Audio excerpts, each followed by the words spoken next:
guys don't be good.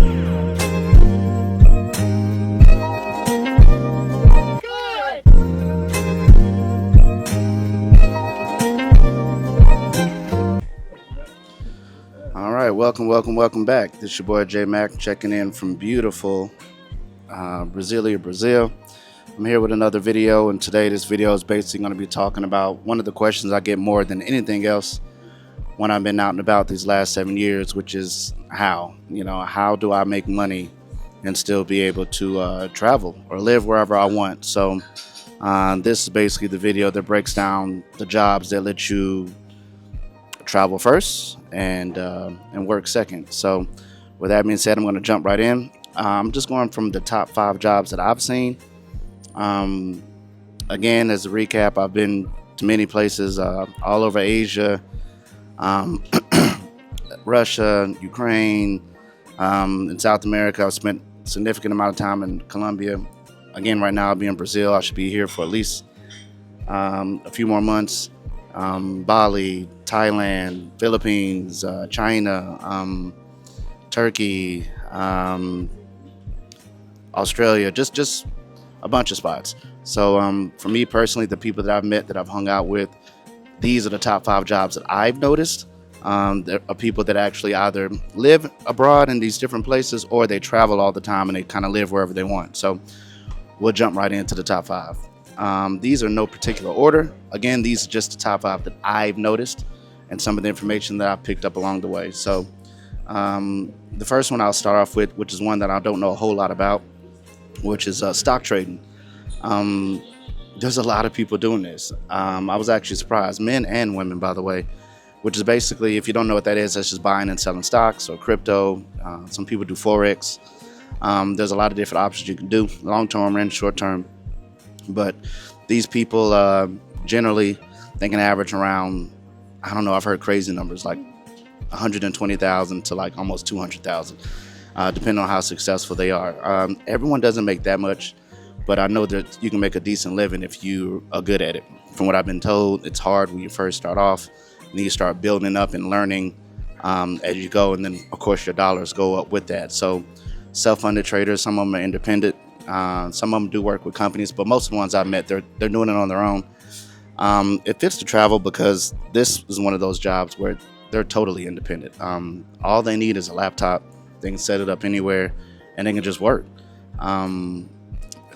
I guess really the only thing they really need is reliable internet. So I saw a lot of these people when I was in Southeast Asia, especially Bali. Bali, I think their infrastructure is built a little bit better than it was when I was in Thailand or Vietnam.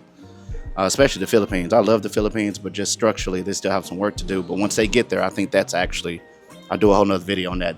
That looks like the future there, and another place that I don't want to list out loud because I'm trying to invest in that myself. But they also have flexible hours, depending on the person. I know a guy that I met at this workspace. He was only doing his stuff at night because of the side of the world he was on. So let's say you live in Bali.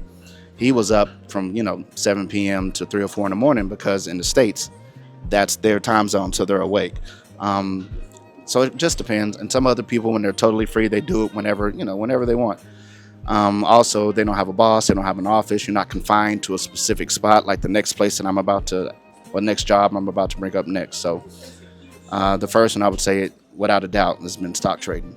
Number 2 is going to be the one I do know the most about, which is teaching or online teaching and tutoring.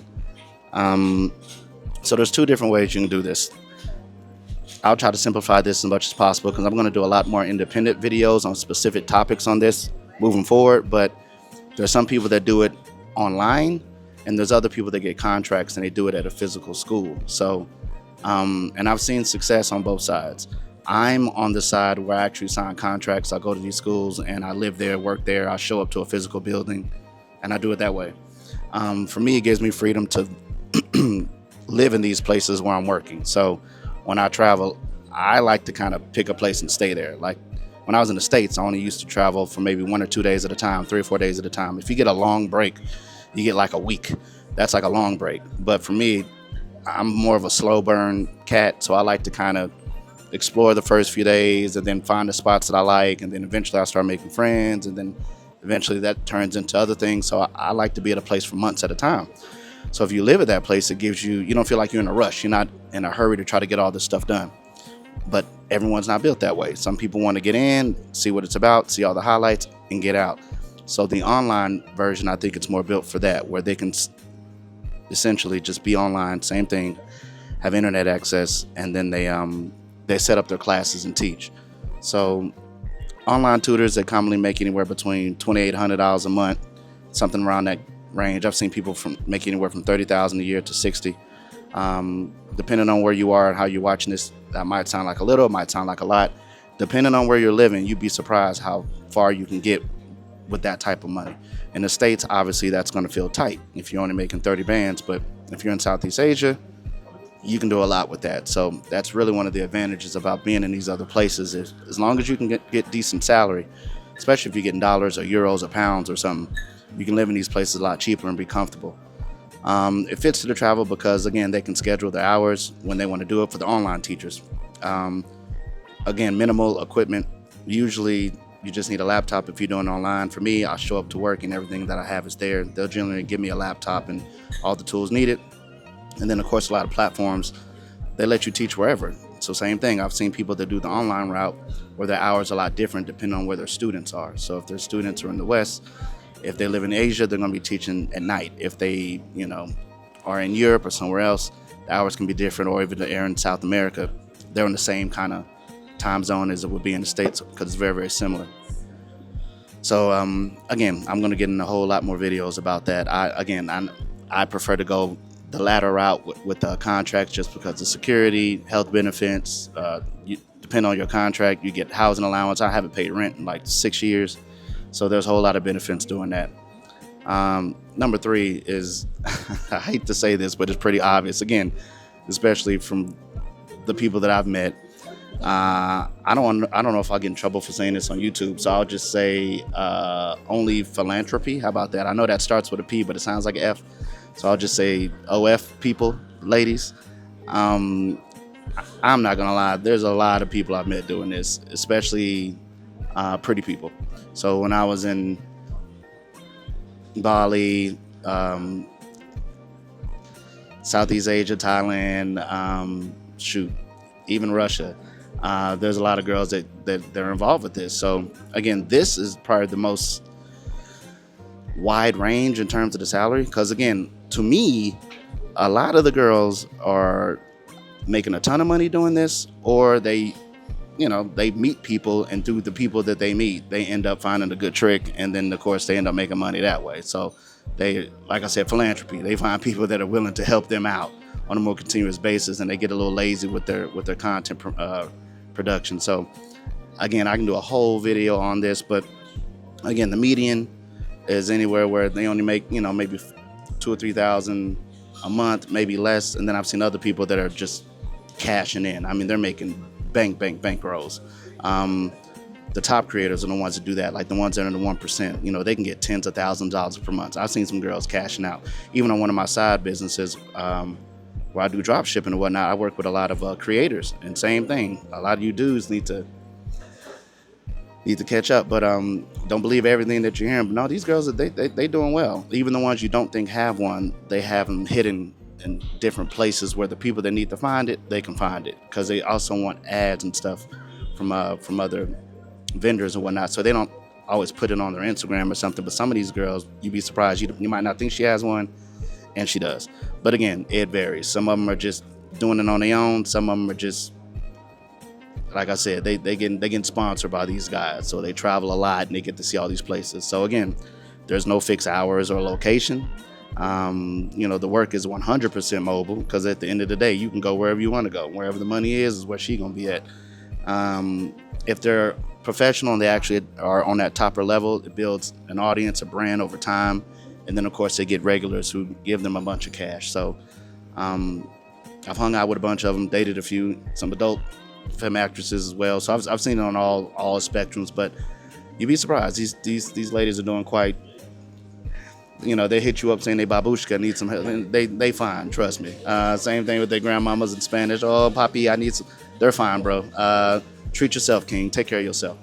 Number 4 would be consulting.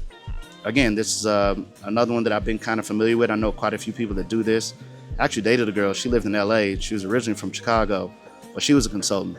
But basically what it is, they're just offering advice in areas and business strategy. They do marketing, operations, finance, all that kind of stuff. So again, it can vary from $50 to $200 an hour, depending on how they're doing it.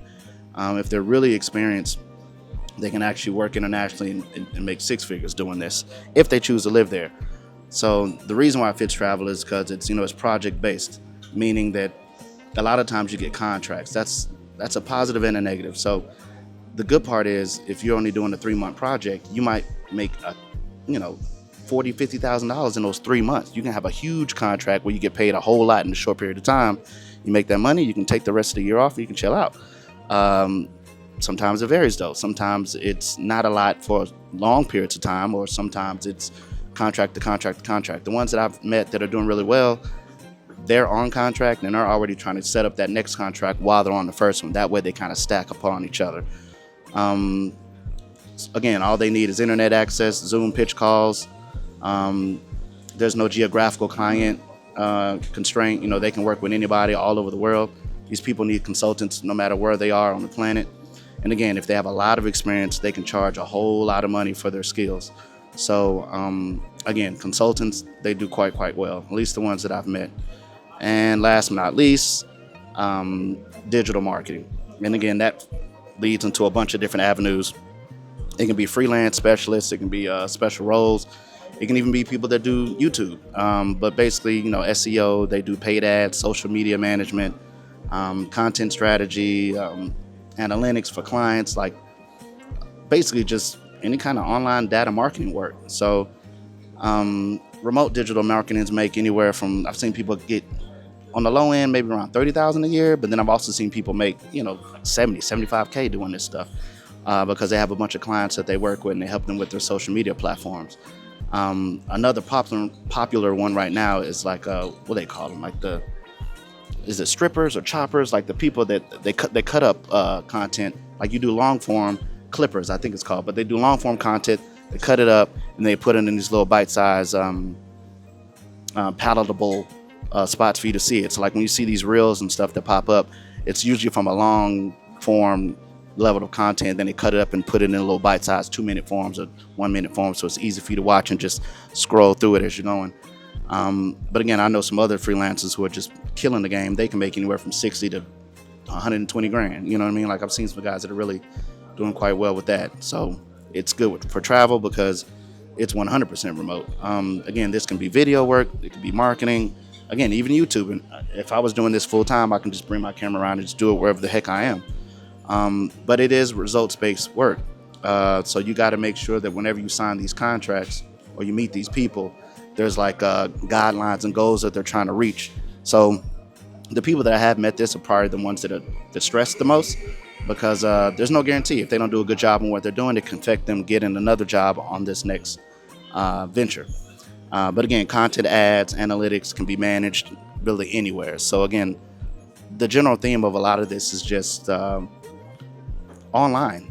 Anything that you can do and not have to physically be in a building is going to give you a lot more freedom for you to be able to travel around and do have the freedom to see more and not be stuck in one place. Again, mine is a little bit on the fence because technically I have to sign a year or 2-year or even a 3-year contract and I'm in that region.